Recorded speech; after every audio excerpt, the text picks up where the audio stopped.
Cine Recap PH. Maligayang pagbabalik sa Cine Recap PH. Warning, spoilers ahead. Ang pelikulang itatampok natin ngayon ay patungkol sa panahon ng Kosovo War na ang Russian intelligence ay nagsagawa ng sekretong operasyon upang makuha ang paliparan na inokupa ng militanteng grupo na Albanian.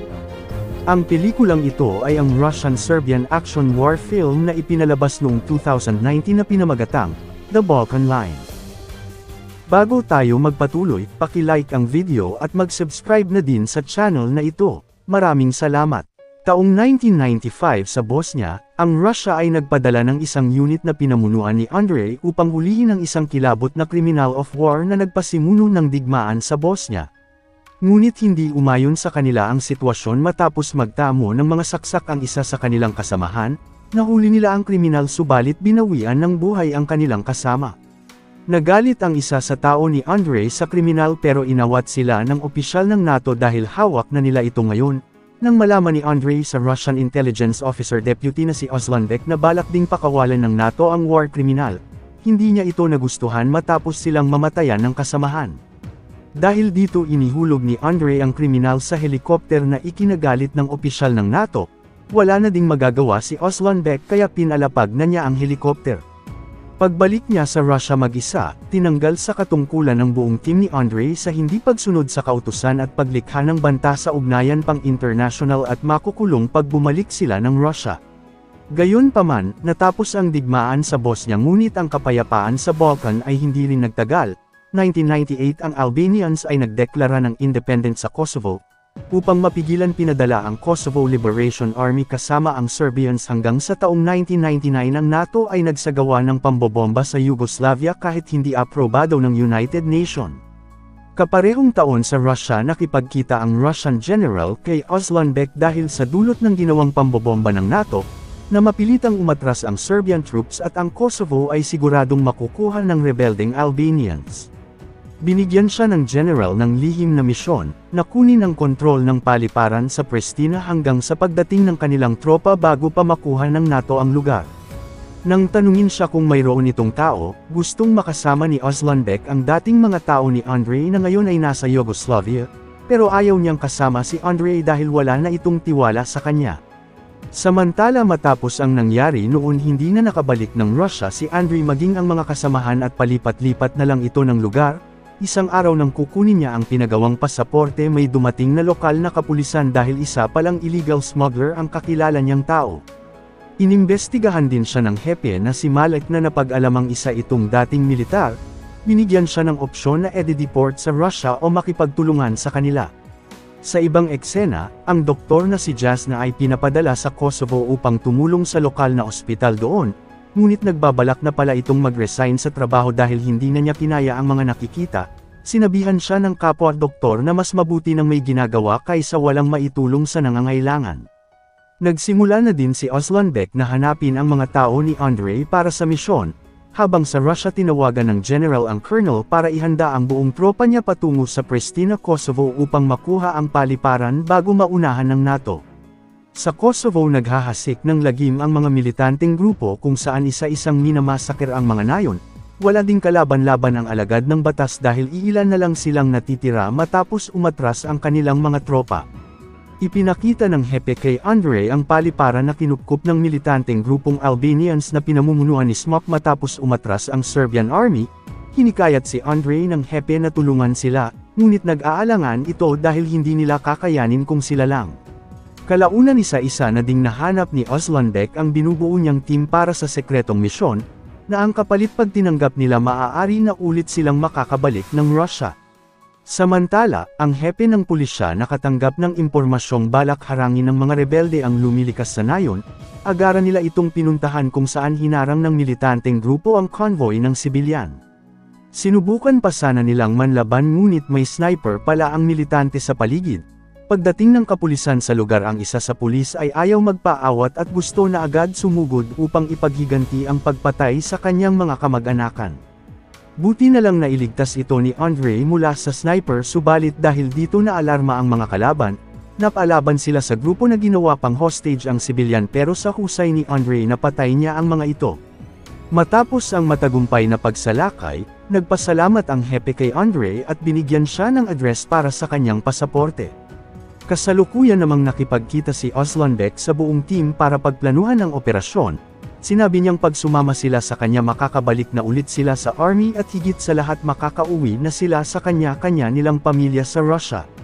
Nang pauwi na din si Andre sa tinutuluyan niya, nakabungguan nito si Jasna sa estasyon ng bus na kapareho niya ding sasakay ng bus. Kalaunan habang nasa biyahe na sila nahulog ang laruan ng katabing bata, nang pulutin ito ni Andre bigla na lang silang pinagbabaril ng mga rebelde. Pinababa lahat ng sakay ng bus upang ma-inspeksyon ng leader ng militante na si Smock. Matapos makita ang pasaporte ni Andre ay pinatulog nila ito sa kasinuri ang iba pang pasahero. Nang makita niya ang pari pinatay ito ni Smock, sinubukan namang manlaban ni Jasna para iligtas ang bata ngunit balak siyang pagsamantalahan ng mga militante. Doon na nagising si Andre at ginawang bihag ang leader ng grupo saka pinatay ang kanyang mga tauhan na ikinagulat nila, pinababa niya ang armas ng mga ito at pinasakay lahat ng pasahero sa bus saka agarang tumakas. Nagtungo sila sa ospital upang magamot ang mga sugatan, nakilala doon ni Jasna ang doktor na makakasama niya sa lokal na ospital. Humiram din si Andre ng magagamit na sasakyan upang madala sa monasteryo ang bangkay ng pari, at isinama si Jasna ng doktor para makapagpalit. Nang ihahatid na ni Andre ang pari sumama si Jasna sa kanya, tahimik na nagbiyahe ang dalawa hanggang sa makarating sa monasteryo at naibigay ang katawan ng pari sa kapwa nitong pari maging ang naiwan nitong kagamitan. Umalis na din agad ang dalawa bago pa abutan ng gabi, habang pabalik nagpasalamat si Jasna sa pagligtas ni Andre sa buhay niya at sumama na din muna ito. Samantala sinalakay ng mga rebelde ang istasyon ng pulisya upang hanapin ang tumulong sa kanilang Russian, nang ayaw magsalita ng hepe sa kinaroroonan nito pinatay siya ni Smock bilang babala sa lahat ng kumikalaban sa kanila, at agaran naman itong pinaalam ng natitirang pulisya ang pagpatay sa hepe kay Andre. Kalaunan sa ospital, madaling nadukot ng grupo ni Smock si Jasna matapos nakasabwat pala ang doktor sa mga masasamang gawain ng militanteng grupo, pero hindi nagustuhan ng doktor ang pagpatay nila sa hepe ng pulisya. Nagalit si Smock at ayaw niyang pinagsasabihan sa gagawin dahilan ng pinatay niya din ng mga doktor. Hawak na ngayon ng militanteng grupo si Jasna kasama ng iba pa nilang mga bihag. Inalam sa kanya ni Smock ang kinaroroonan ng Russian pero ayaw itong magsalita. Nagbanta ang militante na papatayin ang maliit na bata kaya napilitan ng magsalita si Jasna. Matapos niyang makakuha ng impormasyon ipinapatay nito ang lahat ng bihag sa loob maliban kay Jasna. Ang grupo naman ni Oslanbeck ay sinisimula na ang misyong makuha ang paliparan mula sa mga militante. Madali lang nilang napasok ang lugar dahil kakaunti lang ang natitirang kalaban na nakabantay. Nagsimula na din ang Russian troops para magtungo sa Pristina upang makuha ang airport. Naroon naman sa labas ng paliparan si Andre kasama ang natitirang 2 pulis upang ipaghiganti ang pagpatay sa hepe. Patuloy na hinahalughog ng grupo ni Oslanbeck ang paliparan at nakita doon ang mga kontrabandong naiwan. Habang nasa biyahe ang convoy ni Smock walang sumasagot sa kanya mula sa paliparan, may pinabalik siyang tauhan upang alamin ang nangyayari doon. Nagsimula na ding pinasok ni Andre ang airport kasama ang 2 pulis, nakalaban ng 2 ang dati niyang tauhan. May umatake din sa kanya pero laking gulat niyang makita ang dating kasamahan, agaran niyang inawat ang dating kasama upang malaman na kasama niya ang 2 pulisya. Ikinagulat ni Oslanbeck nang makita sa hindi inaasahang lugar si Andre at inalam ang ginagawa niya doon. Sinabi niya ang pakay nila na nagulat ding makita ang dati niyang team, ngunit gusto silang paalisin ni Oslanbeck sa lugar. Sa labas dumating ang pinadalang tauhan ni Smock, nakaabang na sa kanila si Vera ang dati pa ding sniper ng grupo. Nakita din ito ng kalaban at pinaputukan, nagbigay ng hudyat si Oslanbeck na tapusin sila sa tahimik ng paraan subalit tinamaan si Vera at nakatakas ang kalaban na siguradong makakatawag ng tulong, pinasama na ni Oslanbeck si Andre maging ang kasamahan niya. Nang ipagpatuloy nila ang paghalughog sa paliparan nakita nila doon ang naiwang minasakir ng mga militante. Nakita din ni Andre si Jasna na ikinagulat kung paano siya napunta doon. Ikinwento ni Jasna ang nangyari sa kanya at humingi ng tawad na naituro sa militanteng grupo ang tinutuluyan nito. Pagdating din ni Smock sa bahay ni Andre wala itong naabutan at nabalitaan na lang na naagaw sa kanila ang paliparan na ikinagalit nito, saka ipinatawag ang lahat ng tauhan upang humanda sa pagbawi. Kasalukuyan pa ding nasa biyahe ang convoy ng Russia, pinaalam ni Oslandek sa general ang sitwasyon nila matapos makuha ang paliparan sa militanteng grupo na nanganganib silang atakihin doon. Ngunit bukas pa ng umaga makakarating ang convoy kaya kailangan muna nila itong protektahan sa abot ng kanilang makakaya. Agarang pinulong ni Oslandek ang lahat ng mga kasamahan sa napag-usapan nila ng general at pinaghanda ang lahat dahil siguradong babalik ang militanteng grupo upang bawiin sa kanila ang paliparan. Habang naghahanda naalala ni Vera ang anak niya na matagal nang hindi nakikita matapos hindi makabalik ng Russia, nakiusap din si Andrei kay Oslandek na payagan na magtago si Jasna sa control room kasama niya.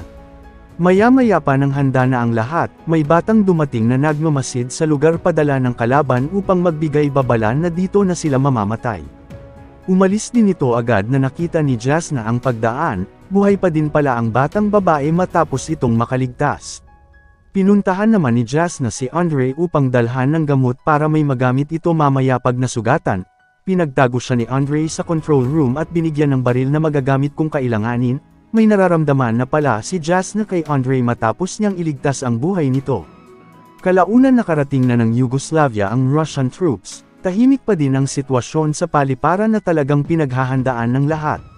Nang pasapit na ang dilim dumating na ang malaking convoy ng militanteng grupo na pinamumunuan ni Smok, naghati ang grupo sa dalawa kaya agarang naghanda ang lahat. Nang magsimula na silang sumugod ibinigay ni Oslandek ang hudyat, para sa buong team saka pinasabog ang sasakyan ng kalaban at pinaulanan ng bala gamit ang mga machine gun. Patuloy pa din sumusugod ang militanteng grupo pero may nakahanda sila upang pigilan ang mga ito na ikinagulat na lang ng mga kalaban, dahil dito hindi madaling nakalapit ang rebelding grupo sa paliparan matapos itong mapaghandaang mabuti. Sunod na pinalusob ni Smok ang pangalawang grupong nakareserba ayon sa kanilang plano habang balak niyang lumipat sa kabila. Nang makita ng pulis ang sasakyan nito pipigilan niya sana ang war criminal ngunit may nakaabang palang kalaban at tinamaan ito. Nagawa namang mapatay ni Vera ang mga kalaban pero nakatawid na si Smok sa kabila. Sabay-sabay ding sumugod ang mga tao niya dahilan ng masira nila ang isang depensa sa gusali pero sa tulong ng ibang kasama nagawa din nila itong mapigilan. Agarang tinulungan ni Gary ang tinamaang pulis habang dinedepensahan sila ng mga kasamahan, ngunit may pinaplano na naman si Smok na siguradong hindi nila maiiwasan. Nagtago na din ang bata sa control room at nakita ito doon ni Jasna, habang nakaligtas naman ang lahat sa ngayon sa mga pag-atake. Samantala, masayang-masaya ang mamamayan sa Kosovo sa pagdating ng Russian troops bilang kakampi nila ito sa digmaan laban sa rebelding Albanians. Balik sa paliparan bigla na lang nakaramdam ng katahimikan ang lahat sa paligid. Naghahanda na pala ang mga militante sa gagamitin nilang armas. Pinuntahan din ni Jasna ang bata para tulungan, maya-maya pa nagsimula ng magpalipad ng mortar ang mga kalaban sa direksyon nila na ikinabigla ng lahat ang malalakas na pagsabog. Dahil dito pinaatras na ng commander ang lahat patungong control tower dahil di nila ito kakayanin habang pinuprotektahan ni Vera ang mga kasamahan, subalit may nakalapit na kalaban sa kinaroroonan nila. Malala din ang sugat ni Gary nang tamaan ito ng pagsabog ng mortar kaya hindi na ito sumama sa pagtakas dahil hindi na niya kakayanin. Pag-alis ng kasamahang pulis binawian na ito ng buhay. Habang isa-isa nang umaatras ang pangkat pinasabugan sila ng RPG ng kalaban. Nagawang mapatay ni Vera ang may hawak ng armas ngunit nakita ni Smok ang kinaroroonan nito at pinatamaan, nakaligtas si Vera sa pagsabog subalit naipit siya doon. Nang dahil naman sa balitang nasa Kosovo ang Russian troops nanawagan ang US sa presidente ng Russia na paalisin ito doon, ganun pa man hindi pumayag ang general sa presidente at nakahanda na siyang mag-resign sa hindi pagsunod. Tuluyan pa ding napatigil ang convoy ayon sa utos ng nakakataas. Pero may kalapitan na lang ito sa paliparan ng Pristina kaya nagdesisyon ang colonel na magpatuloy. Samantala hirap pa ding kumilos ang lahat dahil sa patuloy na pag-atake ng mortar sa kanila. Kumilos na ang kasamahan nila upang pigilan ang unit ng mortar mag-isa na hindi sana sinang-ayunan ng commander. Gamit ang truck ng gas sinugod niya mag-isa ang direksyon ng mga mortars, pinipigilan siya ng mga kalaban na makalapit pero tumulong na din sa kanya si Oslandek upang protektahan ito ngunit tinamaan siya ng bala. Ganun pa man hindi siya tumigil at dumiretso sa mga mortars hanggang mapasabog ang lahat dahilan ng bilang na lang ang mga tauhan ni Smok. Sa pagpatuloy ng pag-atras ng grupo nagpaiwan na ang isang pulis dahil malubha na din itong sugatan, Napilitan na si Andre na iwan ito pero binigyan niya ng armas ang pulis upang patuloy na makalaban. Pinigilan ng pulis ang militanteng grupo na makalapit kasama si Oslanbeck bilang last man habang umaatras ang mga kasamahan, ngunit nakita ni Smock si Andre na tumatakbo kaya natamaan ito ng baril. Sinubukan niya pang lumaban pero naubusan na ito ng bala, buti na lang nailigtas siya ng kasamahan na ikinagalit ni Smock at pinasugod lahat ng mga tauhan. Lumabas din si Jasna nang makita si Andre upang tulungan sana ngunit tinangka siyang patayin ni Smock, pero sinalo ni Andre ang bala dahilan ng malubha na ngayon ang kalagayan niya.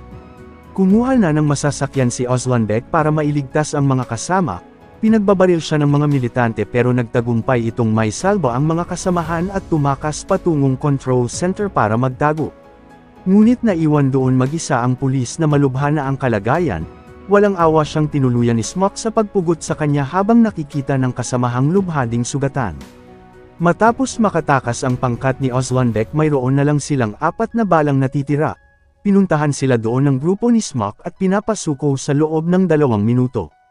Pero wala silang balak magpahuli ng buhay bilang sundalo, balak nilang magpakamatay na lang sa natitirang bala upang hindi sila maging bihag ng mga rebelde.